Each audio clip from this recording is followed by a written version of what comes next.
This is Optimal Living Daily, episode 235, 5 Thoughts That Are Secretly Destroying Your Goal Progress by Kalen Bruce of MoneyMiniBlog.com. Get ready to maximize your potential with Optimal Living Daily, the podcast that brings you the best in personal development and productivity every day of the week. Your optimal life awaits. Now here's your host, Justin Malik.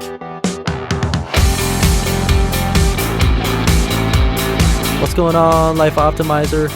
Welcome to Optimal Living Daily, the podcast where I act as your personal narrator and read some of the best blogs I can find covering personal development, minimalism, and more. And I'm Justin Malik.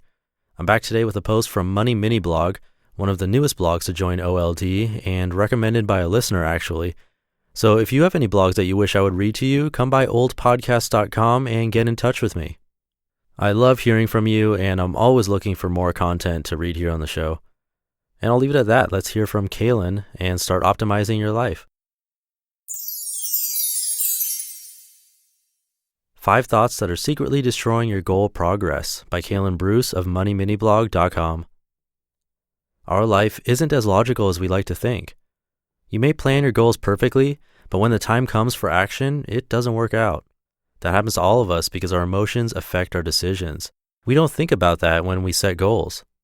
A 2014 study shows how our emotions affect our logical decisions. So how do you deal with that? You have to make these decisions and set your goals when you're in a logical state, and then push through when you're thinking emotionally. Easier said than done. Don't worry, I've summed up 5 of the most common emotional thoughts that will destroy your goal progress. Once you acknowledge that these thoughts exist, you can fight them off. Number 1, I messed up, so I might as well go all out. Here's the scenario. You're on a strict diet that includes absolutely 0 grains. While you're eating out, you taste something delicious and realize the onions in your salad are breaded. You've messed up. You've blown your diet. So then you decide that you might as well go all out and order a second entree. Before long, you've eaten everything, ever, because of a breaded onion. We all mess up. If you mess up, that's fine. It was an accident. Get back to your goal. It could be that you overspend, miss a run, or eat a piece of breaded onion. Whatever happens, just get back on track. It's not a big deal until you decide to go all out and ruin everything. But in the same way, if you do go all out for an entire day, you can still get back on track the next day. Stop thinking of it as, I messed up one thing, so it's all for nothing. Every decision counts, including all the small decisions you make to stick to your goal after you did something that hindered your goal. Number 2, I'll start tomorrow, next week, next month. Sometimes going all out when you mess up can lead to further delay. You messed up, so you try again on Monday. You say, quote, well, I messed up and it's already Friday, so I'll just blow off my goal the rest of the week and start fresh on Monday, unquote. I'm going to debunk a myth that seems to be naturally ingrained in our minds. You do not always have to start new things on Mondays. The mindset of, I'm going to start this new diet, workout routine, budget, or whatever on Monday or on the 1st of next month has got to stop. I understand that sometimes it doesn't make sense to start something today. Maybe you just planned a new lifting routine and it's bedtime. You don't have to go to the 24-hour gym right now, but why can't you start first thing tomorrow morning, at least tomorrow after work? Even if you can't do the whole routine, start as soon as possible. Now let's talk about what to do if you can't do the whole thing. Number 3, if I can't do it all, I might as well not do it. You've planned to run for 30 minutes and you woke up 15 minutes late. There's no possible way you can get your 30-minute run in before work. No problem, run for 15 minutes, or even 5. Whatever you can do, do it. For goals like this that are going to be part of your ritual or routine, it's important to simply build the habit.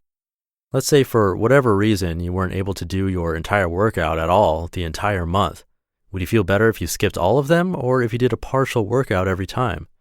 In one scenario, you never used your gym membership. In the other scenario, you were at the gym several days a week, every week. One built the habit, while the other was completely useless. Number 4, I couldn't do it before, so I can't do it now.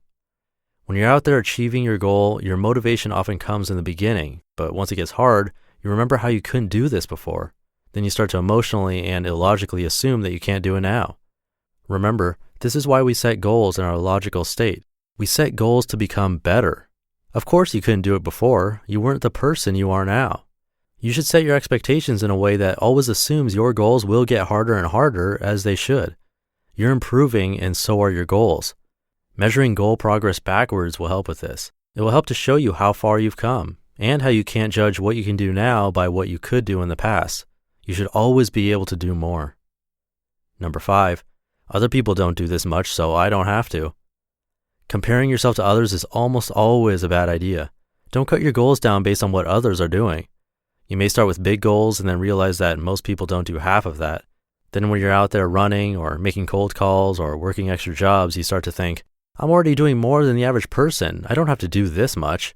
Even though earlier when you were setting the goal, you felt like it was appropriate. Don't trust your emotions on this. Wait on your logic and trust your logic. You're going to be much more logical when your mind is clear and you're writing your goals, as opposed to when you're sweating at your third job to pay off all your debt. Remember to trust your logic that set the goal, not your emotions that are talking to you right now. Make the important decisions with your logical mind. You're better than average. You're an overachiever, and you should be proud of that.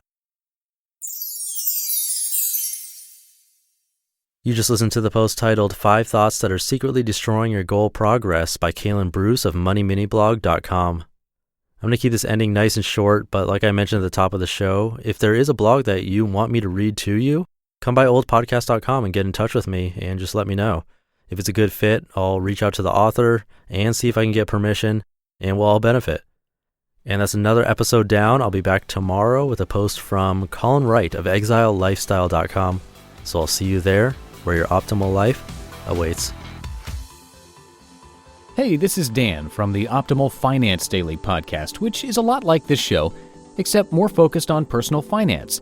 Justin handpicks the best posts he can find from blogs and authors like Ramit Sethi, Mr. Money Mustache, and more, and I read them to you 5 days a week. So if you enjoy this podcast, come on over and subscribe to Optimal Finance Daily too.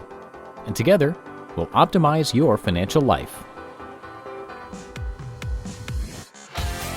You've been listening to Optimal Living Daily. Be sure to hit the subscribe button to stay up to date on each new episode and head to oldpodcast.com. That's OLDpodcast.com for a free gift as well as more actionable tips and resources to help you maximize your potential. Thanks for joining us, and remember, your optimal life awaits.